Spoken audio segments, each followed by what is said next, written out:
ngayong araw guys ay pupunta nga po pala kami sa ilog. Dahil sa sobrang init ng klima sa Pilipinas, napagdesisyonan naming maligo.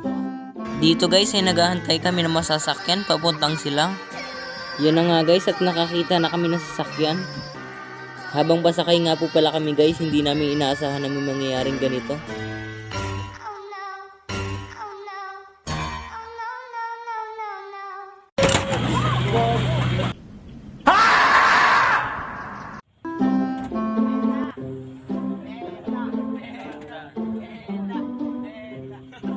So yun guys, pinapasok na lang po ni Manong driver yung bakal na nasira.